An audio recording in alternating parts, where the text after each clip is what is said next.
this is Helen from Communic and in this art hack I'm going to be talking about depicting human features in a portrait. But before we get on to that, let's just take a really quick look at how to draw the human head. As you can see from this image, we can divide the human head into different sections to break down the structure and simplify the whole process. We start with a circle, drag it down to form an oval shape. Halfway down the oval, I do a horizontal line, and then looking at the lower half of the oval, I divide it into another half section, and the final line, the final section, the bottom part, is just a little bit more than a third, and that is going to correspond to the human mouth. As you can see in this image here, the first half line that we drew corresponds to where the eyebrows and the eyes are positioned. The second half, the lower part of the face, here we've got the tip of the nose. The third part, the final third, is where we draw the human mouth. And to measure the width of the nostrils on the nose, or the width of the lips on the mouth, it corresponds to certain parts of the human eye. The ear, the tip of the ear corresponds to the level of the eyebrows, and the lower part of the lobe corresponds once again to the tip of the human nose.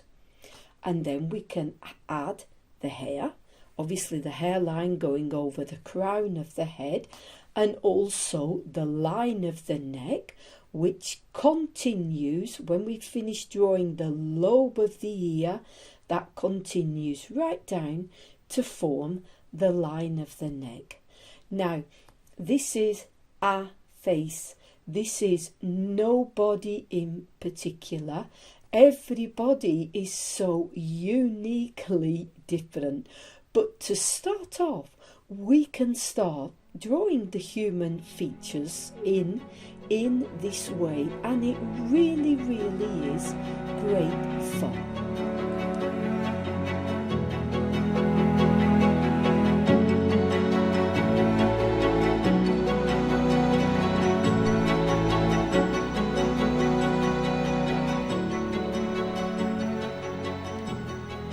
Taking a portrait to the next level is all about observation. It's all about observing not what we think we see, but what we really see. Take a look at these two eyes. Look at the eyelids to start off with. This is on a younger person, a very finer eyelid over here and the hooded lid over here. There's a watery, liquidy quality to the pupil of the eye, the sagging skin around the line of the eyebrow. Take a look at the line of the eyebrow here. Two totally different forms. If we draw a nose, okay, and here I'm only looking at segments, obviously. Here we've got three different types of noses. Okay, a very long, thin, elegant nose, a flatter, wider type of nose, and here the nose from a younger person.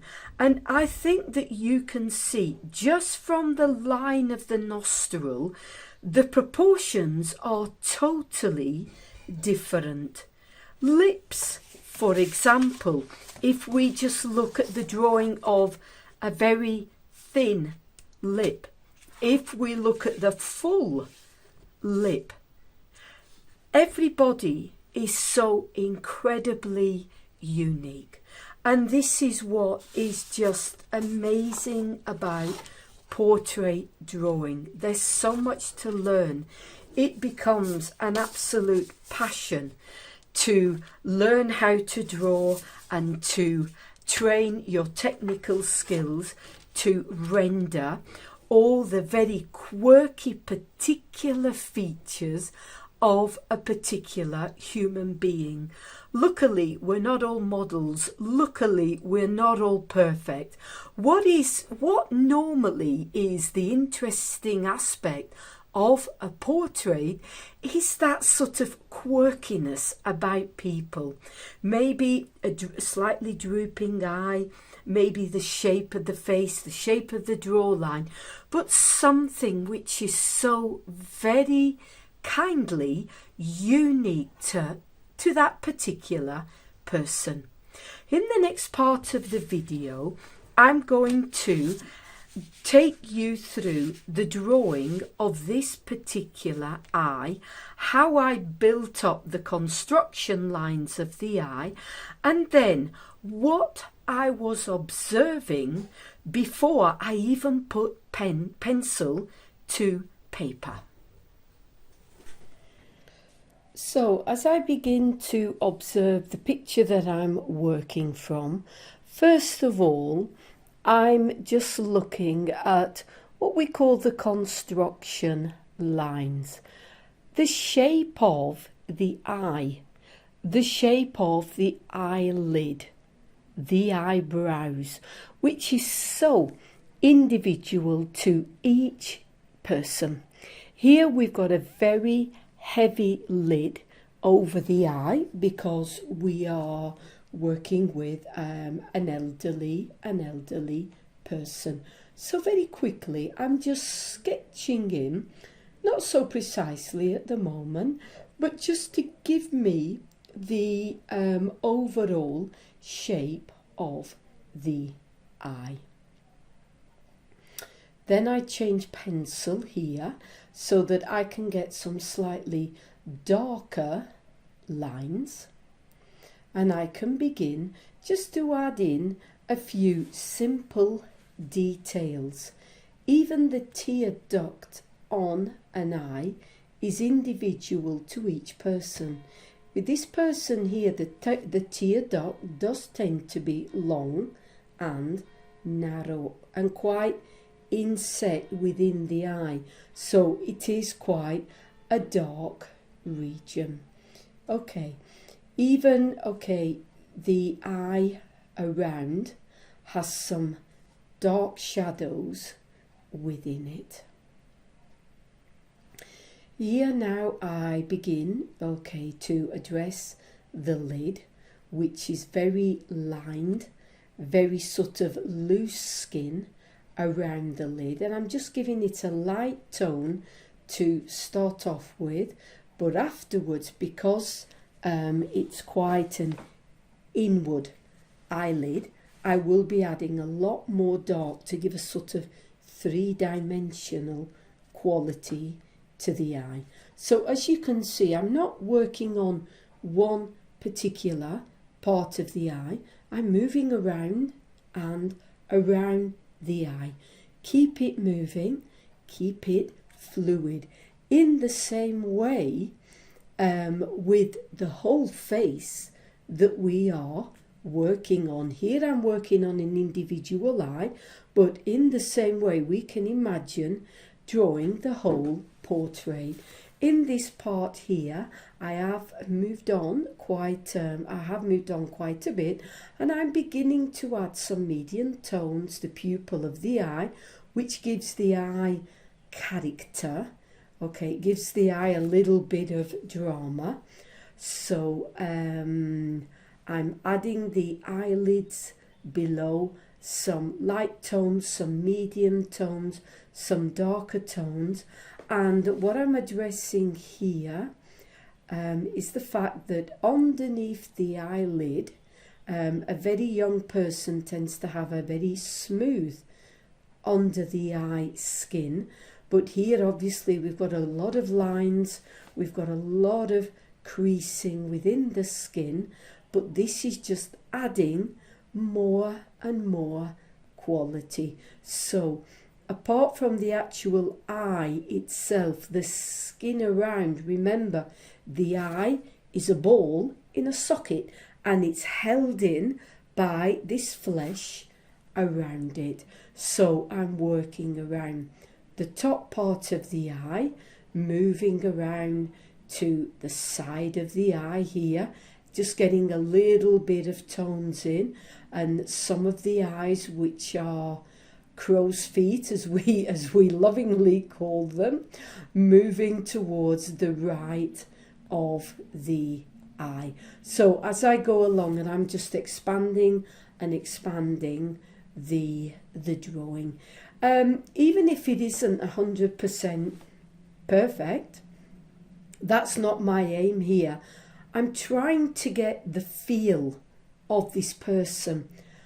I don't want a photographic representation. The photograph does that quite well without me trying to, compete with it. What I'm trying to do is get the mood of this person, the expression within the eye. And some of these lines and some of these forms are really helping me to give character. Also the eyebrows, they are quite sparse, and these individual hairs, obviously from a very elderly person. So here you can see that the squiggly scratchy lines that I'm doing here just represent the fine hair moving around the eye.